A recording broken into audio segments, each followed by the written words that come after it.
నమస్తే, welcome to our channel. నేను సౌజన్య. చంద్రబాబు సభలకు వచ్చినటువంటి జనాలు వైఎస్ జగన్మోహన్ రెడ్డి సభలకు రాలేకపోవడంతో ఆయన ఒక ఆపరేషన్ చేసి డైవర్షన్ చేయడానికి ట్రై చేస్తే అది ప్లాన్ సక్సెస్ అయిందా, ఫెయిల్ అయిందా? ఈ అంశానికి సంబంధించి మనతో మాట్లాడడానికి, వారి విశ్లేషణని మనతో పంచుకోవడానికి ఈరోజు మనతో పాటు ఉన్నారు senior journalist doctor Durga Vadlaman గారు ఉన్నారు. వారితో మాట్లాడదాం. నమస్తే అండి. నమస్తే. ప్రజలందరూ కూడా జగన్మోహన్ రెడ్డికి వ్యతిరేకంగా ఉన్నారు. సో అందుకోసమనే చంద్రబాబు సభలకు వచ్చినటువంటి జనాలు ఇటు వైఎస్ జగన్మోహన్ రెడ్డి సభలకు రాకపోవడంతో ఆయన కొంచెం డైవర్షన్ ట్రై చేశారు జగన్మోహన్ రెడ్డి అని అంటున్నారు. మరి అది ఆ ప్లాన్ సక్సెస్ అయిందా, ఫెయిల్ అయిందా? ముందు అసలు జగన్మోహన్ రెడ్డి సభలకి జనాలు రావట్లేదు అనేది వాస్తవం. అయితే మనం ఏదైనా మంచి చేయాలి తప్ప ఇలా హింసకి ఎవరు దిగకూడదు. రాజకీయాల్లో మనం హింస కానీ కుట్రలు కానీ పనికి రావు అసలు. కానీ జగన్మోహన్ రెడ్డి గారు డే 1 నుంచి అదే చేస్తున్నారు. వాళ్ళ నాన్నగారు పోయాక వైఎస్ రాజశేఖర రెడ్డి గారు ఆయన సంతకాల సేకరణ మొదలుపెట్టారు. శవం అక్కడ ఉండగానే అక్కడి నుంచి మొదలైంది ఆయన రాజకీయ ప్రస్థానం కానీ రాజకీయ కుటిలత్వం కానీ వాటెవర్.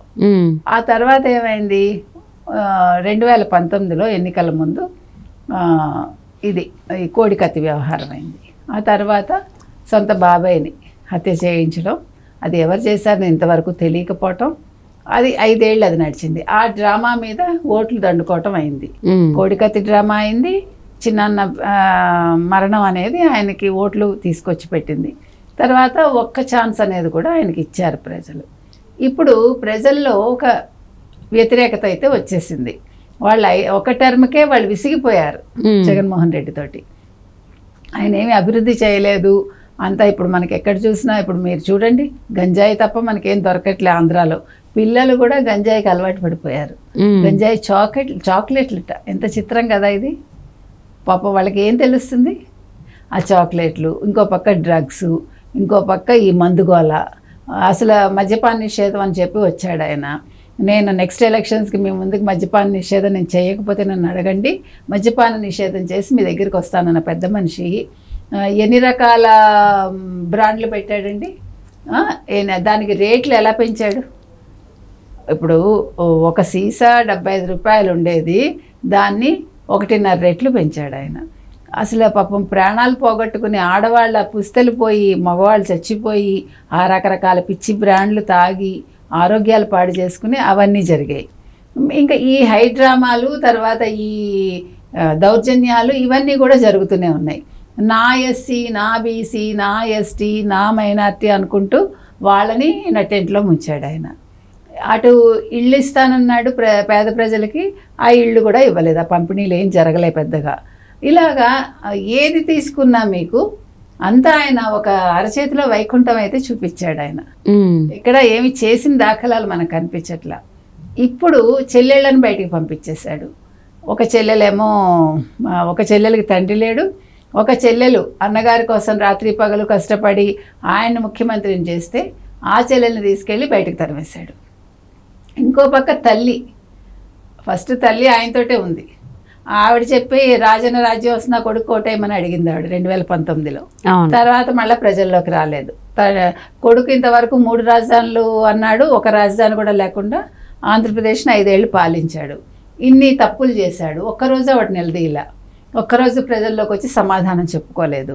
తర్వాత కొడుకుతో ఉంది. కొడుకు ఇడుపులపాయలో మొన్న మేమంతా సిద్ధం సభలకు మొదలయ్యేటప్పుడు వెళ్ళి ఆశీర్వదించింది ఆవిడ. తర్వాత షర్మిలమ్మతోటే మళ్ళీ అక్కడ తెలంగాణకు వచ్చి అక్కడ ఉంది, ఆంధ్రాకి వచ్చి ఇక్కడ ఆవిడ ఎంపీగా నిల్చుంటానంటే ఇక్కడ ఆశీర్వదించింది.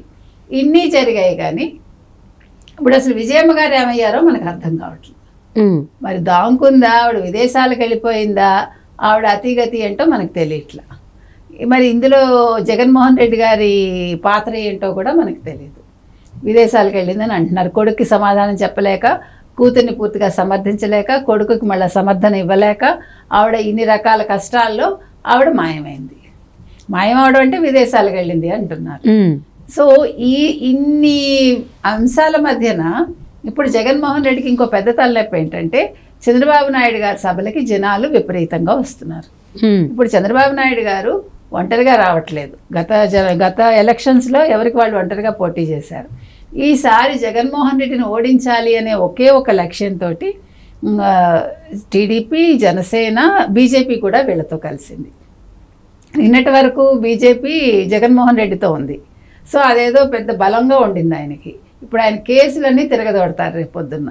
ఇప్పుడు ఆయన ఎలాగ ముఖ్యమంత్రి కాలేడు, ఆయన కాలేనప్పుడు కేసులు తలకి చుట్టుకుంటాయి కదా ఆయనకి, పీక్కి చుట్టుకుంటాయి ఆయనకి. ఇప్పుడు ఆ భయం ఒకటి, ఇప్పుడు నెగ్గరనే ఒక భయం ఒకటి. ఇప్పుడు ఇవన్నీ చుట్టుముట్టి సిద్ధం సభలు ఫ్లాప్ అయ్యాయి. మొన్నటి వరకు పరదాల్లో తిరిగిన పెద్ద మనిషి ఇప్పుడు మేమంతా సిద్ధం అంటూ ప్రజల్లోకి వస్తుంటే ప్రజలు ఏమంటున్నారు, నువ్వు సిద్ధం సరే, మేము సిద్ధంగా లేము, మాకు ఇచ్చిన మాట ఏంటి, మాకు ఇచ్చిన వాగ్దానాలు ఏమయ్యాయి, మాకు ఇళ్ళు ఇవ్వలేదు, పట్టాలు ఇవ్వలేదు, మాకు అది చేయలేదు, ఇది చేయలేదు అని నిలదీస్తున్నారు.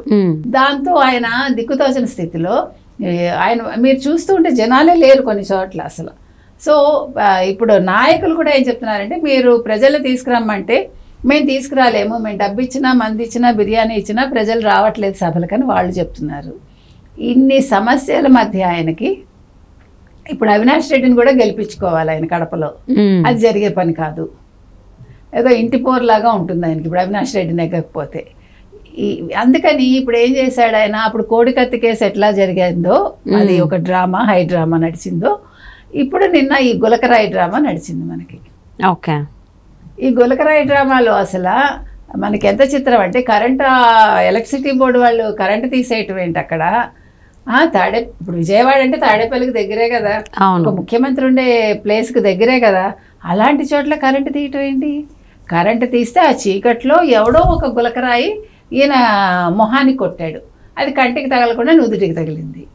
ఆ రాయి వెళ్ళి ఆయన ఎవడు ఇంకొక మినిస్టర్కి తగిలింది, ఎవరు, వెల్లంపల్లి శ్రీనివాస్కి తగిలి ఆయన కన్ను పోయి, ఈయన మళ్ళీ ఈయన కాలికి తగిలి. మరి ఇదేంటి డ్రామా ఇది. ఒక చిన్న గులకరాయి మొత్తం రాష్ట్రాన్ని అతలాకుతలం చేసేసింది ఈరోజు.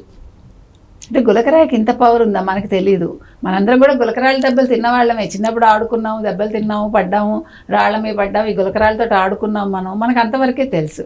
కానీ గులకరాయితో కొడితే కన్ను పోతుంది, గులకరాయి ఒక రాష్ట్రానికి ముఖ్యమంత్రిని చేస్తుంది ఒక గులకరాయి అనేది మనకి మొన్న మన కళ్ళ కట్టినట్టు మనకు అర్థమైంది. అంతే కదా. 3 రోజులుగా మీడియా కావచ్చు, లేకపోతే తెలుగు రాష్ట్రాల ప్రజలు కావచ్చు, ఒక గులకరాయి ఆయనకి తగిలిందని వెలువెల్లాడిపోతున్నాయి. ముఖ్యంగా ఆయనకి సంబంధించిన ఛానల్స్, పేపర్స్ పాపం ఏడుస్తున్నాయి కంటికి మంటికి. ముఖ్యంగా పాప ఆయన మినిస్టర్స్ ఏడుస్తున్నారు. జగన్మోహన్ రెడ్డి గారికి నుదుటికి తగలకుండా కంటికి తగిలి ఉంటే ఆ గులకరాయి ఆయన కన్ను ఏమైపోయేది, మా గుండె ఏమైపోయేది అనేది ఇప్పుడు వాళ్ళ బాధ. సో అంబటి రాంబాబు గారు వెలువెల్లాడారు, రోజా గారు కన్నీటి పర్యంతం అయ్యారు. ఇంతమందిని ఒక గులకరాయి ఏడిపిస్తోందండి అంటే ఎంత అద్భుతం కదా. అవును, ఇది ఏడిపిస్తుందా లేకపోతే ప్రజల నుంచి వచ్చేటువంటి వ్యతిరేకత ఏడిపిస్తుందా అంటే ఇప్పుడు అలా కదా, ఆ వ్యతిరేకతకి ఇప్పుడు కారణభూతమైంది ఒక గులకరాయి కదా. సో మరి ఆ ప్లాన్ సక్సెస్ అయిందంటారా? ఆయన ప్లాన్ సక్సెస్ అవ్వలేదు. ఈ ఏడుపులన్నీ చంద్రబాబు నాయుడికే మంచి చేస్తాయి. మీకు అర్థమవుతుందా? ప్రజలు కథలు ఎన్నిసార్లు నమ్ముతారండి. ఇప్పుడు మీరు ఒక 70mm ఒక కలర్ తీస్తే అదే ఈస్ట్మన్ కలర్ పిక్చర్ తీద్దాం అనుకున్నారు. ఈస్ట్మన్ కలర్ పిక్చర్ కాస్తే ఏమైంది, అది డాక్యుమెంటరీ కూడా కాలేదు. మీకు అర్థమైందా? జనాలు ఎవడు నమ్మలేదు. ఇది నవ్వుతున్నారు జగన్మోహన్ రెడ్డిని చూసి, జగన్మోహన్ రెడ్డి మంత్రులను చూసి నవ్వుతున్నారు.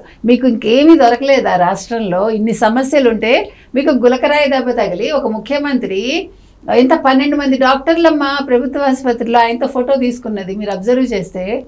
12 మంది డాక్టర్లు పాపం నవ్వుతూ ఈయన ఫోటోకి పోజ్ ఇచ్చి ఈయన మనకి దెబ్బ తగిలితే నిజంగా మీకు కుట్లు పడితే మీరు నవ్వుతారా?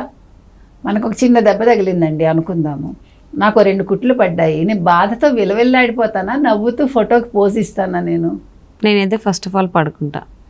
అసలు మనకి నిజంగా కుట్లేసిన తర్వాత అంత ఇమీడియట్ గా నార్మల్ అవ్వలేము. మనకి ఎలా కాదు, మీకు మామూలుగా కుట్లు వేసినప్పుడు అయితే జనరల్ గా కొద్దిగా అనస్థీషియా ఇస్తారు కదా. అవును, అందుకే అన్న పడుకుంటాను అని పడుకుంటాం కదా.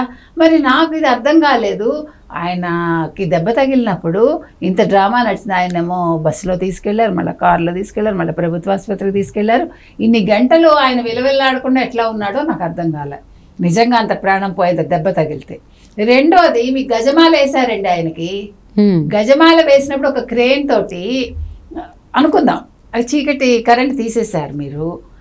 అక్కడేమో సెక్యూరిటీ పక్కన లేరు, అంటే ముందు స్క్రిప్ట్ కాబట్టి సెక్యూరిటీ ఎవరు పక్కన లేరు.